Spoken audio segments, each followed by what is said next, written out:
I have a few questions for you. Did you set some New Year's resolutions this year? Or did you promise yourself that 2023 was going to be your best year yet? It was going to be different from the years past. Or maybe you set some goals within the last few months.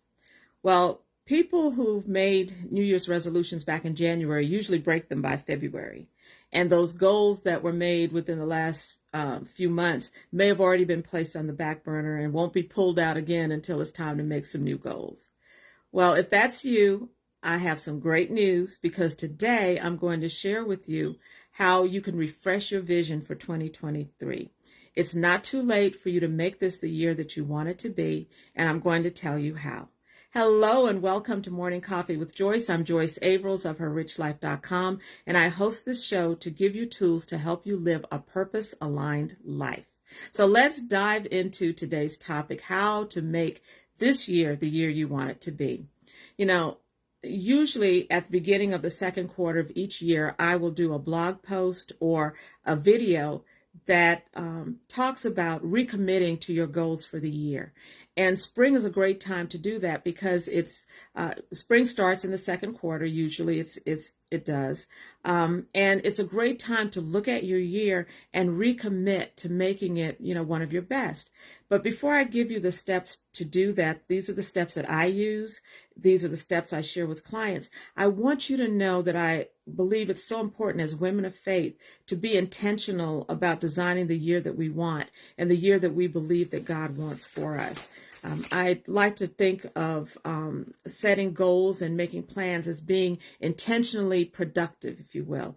It's not enough just to be productive, but you have to be intentional about the things that really are important to you. And that's, important in your every area of your life. And so, first of all, why I think this is important is because we're commanded to live a life that is salt and light in this world. Matthew 5:13 through 16 says this: "You are the salt of the earth, but what good is salt if it has lost its flavor? Can you make it salty again? It will be thrown out and trampled underfoot as worthless. You are the light of the world, like a city on a hilltop that cannot be hidden. No one lights a lamp and then puts it under a basket. Instead, a lamp is placed on a stand where it gives light to everyone in the house. In some way, let your good deeds shine out for all to see, so that everyone will praise your Heavenly Father." And remember, when I talk about purpose, the way I define purpose is glorifying God and helping others.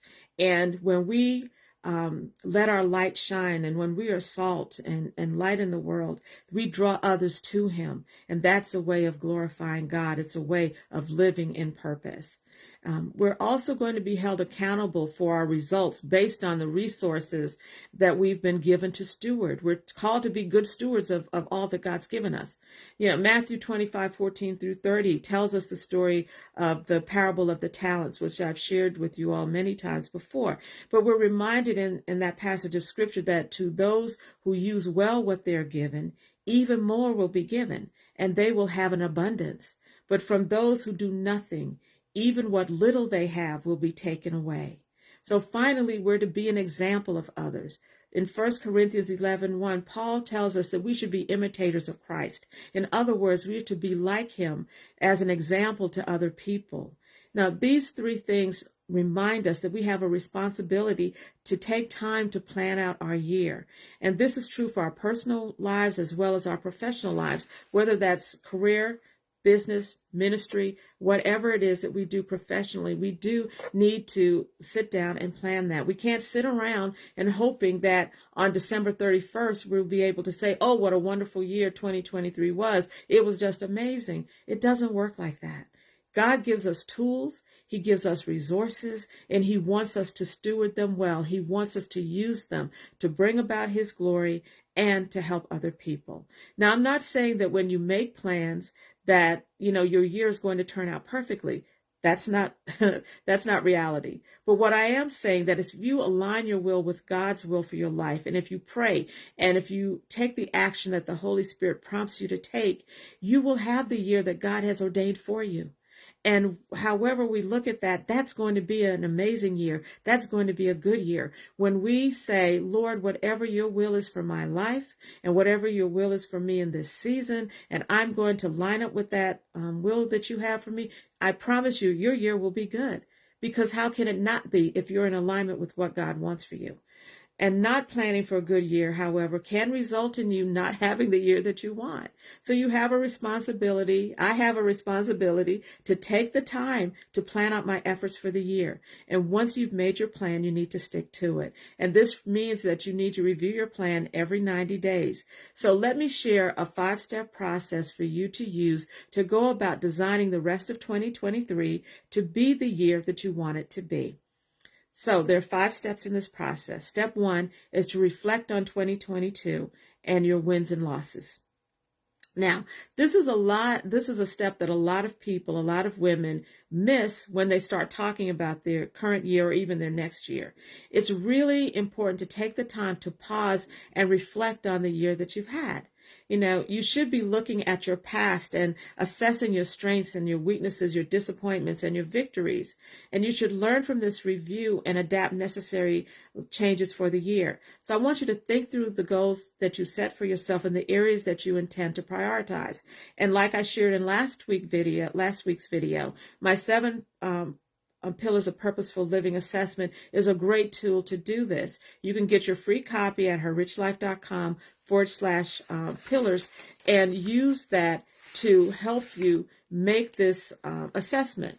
But what I usually do, and I will probably share my next assessment with you. I did this I guess back in November, so I didn't do the one that I did last quarter. So I will probably share my second quarter one with you all to show you how this actually works. But I look at the 7 pillars, and it starts with the God pillar, and that's your relationship with the Lord. Any planning that you do for this year, for next year, or any time should start in prayer and asking the Lord what he wants you to do and what he wants you to be, what he wants you to have for that particular time.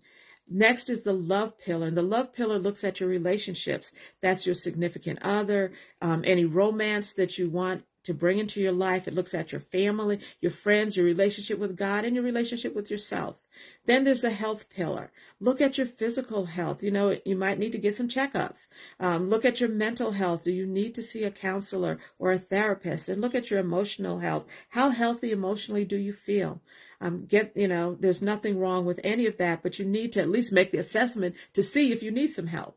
Then there's the work pillar, and the work pillar is your career, your business, your ministry, your nonprofit. Anything that you do that you classify as work goes into that pillar. Then there's your money pillar. Remember, the way that I view money, money is a resource. It's a tool to be used for good or for not so good. That's up to the individual. Money itself is not evil. Money is something we need to live in this society. And it's also something we need to run our businesses. It's something we need for our ministries. It's something we need for our nonprofits. It's something we need for our personal everyday living. So look at your money pillar and your whole mindset around money. What is your money story? Your money story forms in childhood, and the way that we handle money now or think about money now usually comes from the way we watched our parents do it or whoever our guardians were in our life. So look at all of that and make that assessment. Then there's your environment pillar. That's your physical surroundings. What does it look like? Is it encouraging, inspiring, and motivating? Do you need to clean up some stuff? Do you need to declutter? One of my business colleagues made a post last week about spring cleaning, and I shared with her, I don't have to do any physical cleaning, but I do have to clean up my digital environment. And so, that's a part of your environment pillar. Are there some things that you need to clean out? Digitally, or in the real world. But now, make an assessment of that. And then lastly, the lifestyle pillar. This is the pillar that includes fun. It includes play, recreation. It includes volunteer service, anything that you do to relax and to have fun and enjoyment. And look at each of those pillars, go through each one. And then I want you to ask yourself some questions about this as you make your assessment. What stands out to you most? That's the first thing. And it could be something good or it could be something bad, but what stands out for you? Maybe it's neutral. If that stands out for you, then note that. Next, what accomplishments are you most proud of? What were some of your best moments? Look at each of those pillars and make that determination. Then, which pillars were difficult? Which ones did you struggle with? And what did you learn from those struggles and those challenges? Because you can use those for this season. Next, which pillars were most rewarding? Which of those pillars do you feel good about? Which ones were the ones that you felt that you accomplished very well and you feel like, you were rewarded in some way? And then, overall, what worked and what didn't? All of the answers to those questions are going to help you as you think about and look at making this year the year you want it to be. Using myself as an example again, one of my biggest struggles is always the lifestyle pillar. And, that's the play, the recreation, the fun, enjoyment. It's easy for me to neglect that pillar of my life. And it wasn't as hard for me before COVID, but now it's been a bit of a struggle. I've gotten used to sitting at home, all the time and not having to go out. I'm an introvert. And so going out and being about and having lunch or dinners or networking with people drains me. And so it's really easy for me to neglect that, but I can't do that because it's really important that we find balance in every one of these pillars. That does not mean that we're going to be at a number 10 all the time at each one, but that's the goal. That's what we should be working towards. And so I know that I have to be intentional about getting out of this house, getting from behind my computer and going out into the world and experiencing it and having some fun and doing the things that I enjoy so that my lifestyle pillar isn't at a 2 or a 3, but, hopefully it's above a 5 that I can keep it between 8 and 10. And when you see the, pillars assessment, you'll understand what I'm talking about when I'm giving you these numbers. So go ahead and set aside some time and find out and identify what worked for you in 2022. And knowing the answers to these questions is going to help you make 2023 what you want it to be. All right. Step number 2, outline what matters most to you in life. This simply means that you need to identify what is most important to you into this season. Good morning, Angela, and everyone else who's watching. Thank you for joining me this early in the morning. But when I talk about what matters most in your life, this is the time for you to outline your core values and use them as a building block for developing the meaningful goals you want for 2023. It's important to live in alignment with your core values because when you don't, you'll feel like your year isn't going well. And just to give you another example, one of my core values is boundaries. And what I've learned is if I don't set good boundaries, I end up taking on more things than I should. And when that happens, I get frustrated because I've said yes to doing things that I really don't want to do. And so I'm always asking myself if what I'm being asked to do by other people is something that is important for me right now in this season. And is it something that I really want to do? Or, and sometimes what someone is asking you to do, I know with me, it's not necessarily a bad thing. It could be a very good thing, but it's not good for me in this season. Or it may be something that I just don't want to do. I don't care how good it is. I just don't want to do it. And if that's the case, then it's a no. I'm not going to do that. And so it's important for you to identify what your values are. Boundaries is just one of mine. But it's important for you to know what they are. Because when people, I know for me, when they break my boundaries or I allow them to break my boundaries, that does not end up being good for Joyce. And that means it's not going to be a good time for me. Your values are what motivate you to prioritize those things that are most important to you. You can then gather your resources, if you will, based on what matters most to you. So ask yourself these things. What matters most to me right now in this season? Is it your relationships, your dreams, your business or career? Use the 7 pillars assessment to help you do that. Next, what will you choose to value or prioritize in 2023? What are those things that are most important to you that you're going to do this year? I shared last week in last week's video that I am working on a planner for 2024.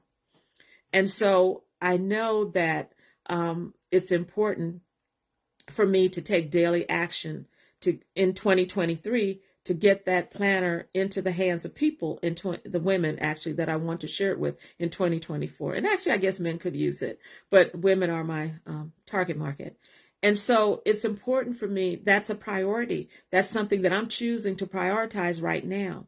And one of the things that I'm doing with this planner is that I am putting in it or basing it, and this is going to be a physical product. So it's like you're going to have to order it. It's not a download, that kind of thing. Have to go to, I have to find a printer, have it printed, shipped out, all that kind of stuff. So it's a big project. And so I know, like I explained last week, when we're talking about long-term goals or things that we need to do that take more than, a month or so, that we have to set our priorities. And so it's really important that you do that if you want to make this year into what you want it to be. And then lastly, what do you need to say no to right now? Because in order to do this, sometimes you do have to say no. But then on the other hand, what do you need to say yes to right now?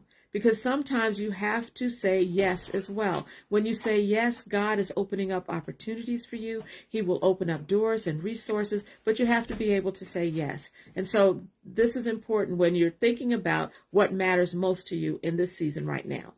Step number 3, visualize your ideal 2023. In order to achieve what you want, you have to know what you want. And it's amazing to me how many people don't know how to do this, or they skip this step. And it seems obvious to us as I'm sitting here saying this, but so many times when setting goals or making plans, we forget to look at what is it that I really do want in this life. And here are 3 questions you can ask yourself that are going to help you get from point A to point B when it comes to this. First of all, what do you want? I mean, really, what do you want? I'm not talking about what you should want or what you think sounds godly or what somebody else tells you should want. No, I'm talking about what do you want? And I want you to dream big and envision what you hope for in the future. And write this down. Record it if talking is easier for you. If you're an artist and you like to draw or paint, do it that way, or even make a vision board, but get very clear on what it is that you want in 2023.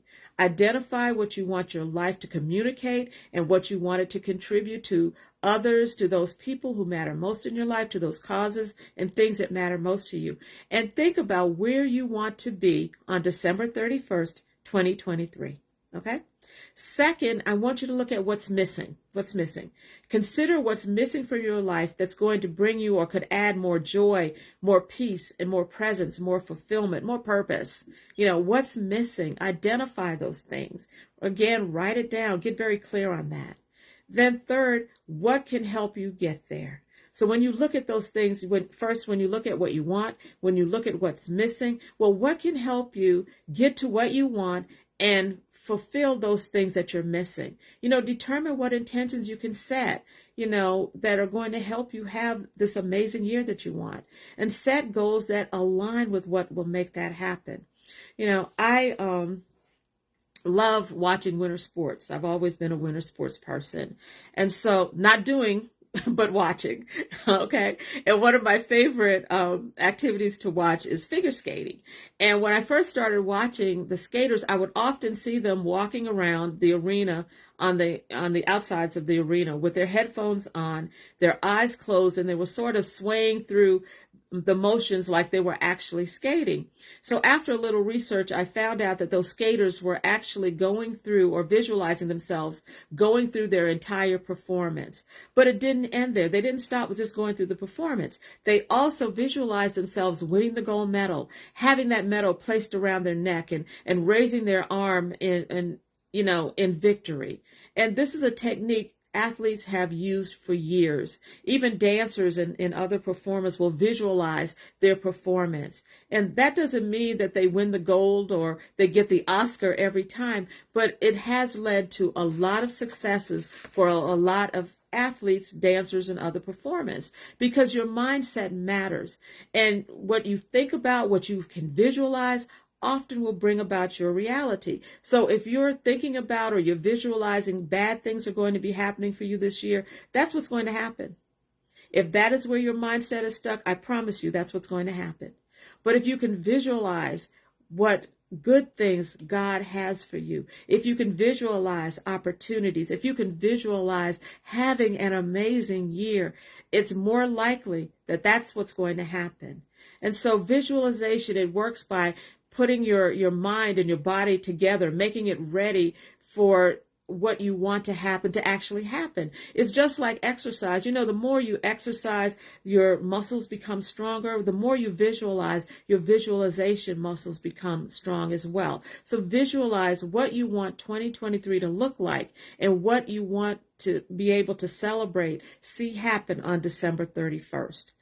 All right, the next step in the process is step number 4, brainstorm your goals. Now, in last week's video, I spent a lot of time outlining my heart-centered goal setting method and how to set your goals with ease. And so I'm going to suggest that you go back to that video because it was very detailed and I talked about a lot of things around goal setting. And I know goal setting can be a challenge for some people. And so that's why I took the time to set it out and introduced you to my heart-centered goals setting process. And that framework is very helpful. And I then use that along with the 7 Pillars for Purposeful Living assessment. And again, you can get your free copy at herrichlife.com/pillars and use those by setting a goal for each of the 7 pillars.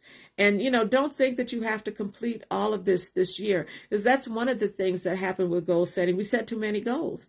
If you look at the 7 most important areas of your life and you set a goal for each of those pillars, it doesn't mean that you have to do all of them this year. You know, which ones do you need to complete this year that's going to help you have the year that you want? It's okay to identify goals in 2023 and not actually work on those goals until 2024, 2025. That's okay. But don't overwhelm yourself by thinking oh my goodness, I have to work on these 7 big goals and get them all done. No, that's not what I'm saying. Because if you have a 5-year goal, I promise you're not going to be able to complete that in 9 years. And if you try, all that's going to do is frustrate you and have you feeling overwhelmed. So don't do that. It's okay to identify the steps that you can take in the next 9 months that are going to help you get closer to that 5-year goal. That's okay. And so I talked about how to do all of this last week in the episode. So spend some time and go back and look at that video. Take some notes because I gave a lot of information in that one, and use the 7 pillars to help you. And identify the progress that you'd like to see in each of those pillars and map it out. And you can do this with a spreadsheet or a calendar or anything else that you would like to use. Just make sure that you write it down, because it's important to get your goals out of your head and into the world. And writing them down always make them feel more real. Studies show that when you write your goals down, that you have a lot more chances of reaching them. Well, good morning, my dear friend Thetra, and thank you for calling me a queen. You know, queens recognize queen. I see you too. You're a queen as well. Then there's step 5, create your action plan. Now, if y'all know, I like a good action plan. Whenever I talk about how to do, and I have done how to do series before, this is the 2nd episode in this series. But when I talk about how to do something, an action plan is usually my final step in the how-to process. And this week is no different.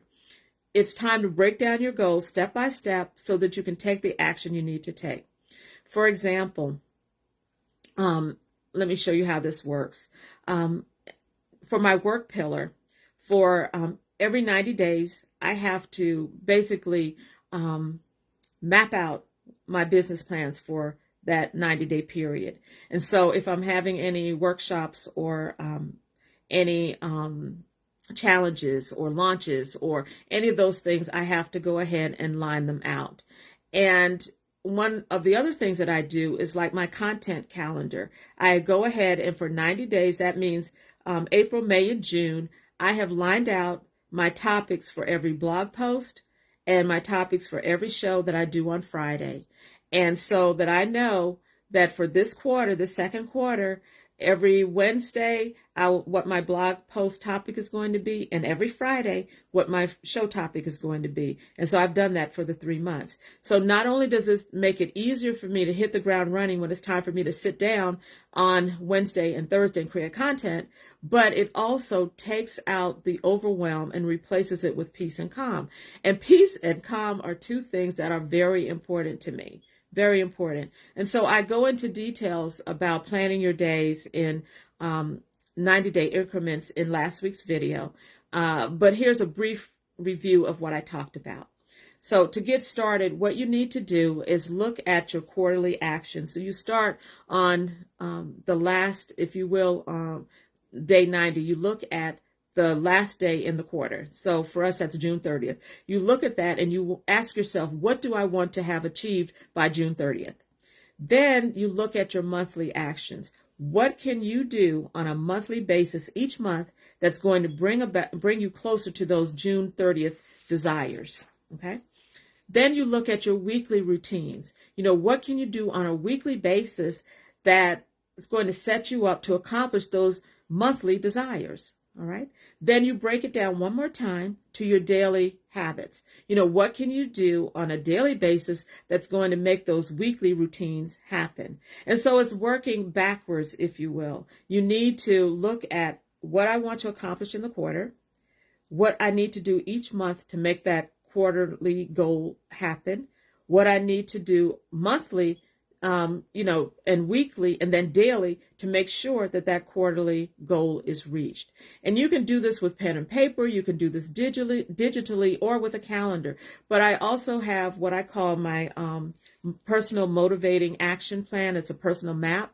It's a tool that can help you do this much easier. It's only 2 pages. And yes, you can plan out 90 days in 2 pages.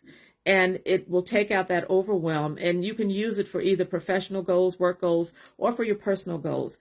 If you would like a copy of that, I can send you the link. Just write "I want it" in the comments to this video, and I'll go ahead and send it to you. The link to it. It's a free download. You don't have to put in any information or anything, but you'll see this. It'll make it much easier to see what I'm talking about when I say plan this that way. Now, I wish that we had magic wands. Wouldn't that be nice if we had magic wands and could wave them and we could automatically achieve everything we want to be, have, and do? Wouldn't that be great? But that's just not the case. Okay, Angela, I will be sure to send that to you. If you want your life to be different, you have to do different. What does God want for you at this time in your life? And here are 3 final tips for you to help you answer that question. Tip number 1, don't answer that question. The question, what does God want for you at this time in your life? Don't answer that question with what you should want or what other people tell you to want. Okay? That's the first thing. Remember, Colossians 3:23 says, work willingly at whatever you do as though you were working for the Lord rather than for people. You're partnering with God to design the year that you want. You don't have to figure this out on your own. And you want to be in alignment with His will for your life. So it's very important to shut out the noise of other people. So take away that should and get to your heart's desires and what you believe the Lord's desires are for you. Tip number 2 is don't give into the temptation to focus on what you're lacking. What you don't have, what you don't know. Don't let that hold you back. Instead, challenge yourself to focus on what's possible. What's possible for you? Because there are things that are possible. So focus on those things. When you choose to be focused on lack, that can cause you to magnify any problems, any struggles, or any challenges instead of being solution-oriented. Because when you think about or you focus on what's possible, then you can focus on the solutions, if there are any challenges or struggles of how to get there. Philippians 4:8 reminds us, dear brothers and sisters, one final thing. Fix your thoughts on what is true and honorable and right and pure and lovely and admirable. Think about these things that are excellent and worthy of praise. All right, remember what I said earlier. What you think about usually comes about. Visualize the possibilities. Visualize the positives. And then tip number 3, give yourself some grace. All right, forgive yourself. If you mess up, try again. We can be so hard on ourselves, much more so than other people who really aren't thinking about us as much as we think they are. But we can be so hard on ourselves. Too many people fall into the trap of believing that if they stumble, they need to stop trying. Well, that's not helpful. And it's definitely not true. Ask God to forgive you when you do mess up. Forgive yourself when you fail. And then ask for the strength to keep going after the change that He's calling you to make. 2 Corinthians 5:17 tells us that anyone who belongs to Christ has become a new person. The old life is gone and a new life has begun. begun. You are a new creature. The Bible says to write your vision and make it plain. If you want 2023 to be an amazing year for you, write out what you want, make a plan for getting it, and then start working that plan. And I've given you the tools of how to do that so that you're not frustrated and you're not overwhelmed. Between last week's video and this week's, there is no reason you can't make 2023 the year that you want it to be. So like I said, make your vision clear, make a plan, and then just follow the plan. All right? Yes, Artina, I understand that completely. And I want to thank you all for joining me today, those of you who are with me live and those who are watching the replay. I don't take it for granted that you're up early this morning with me, and I do appreciate that. But I want you to have a great weekend, and this will be a great time to actually do the things that I've suggested in last week's video and this one. But I will see you next week at the same place, the same time. Have a wonderful weekend, and bye for now. See ya.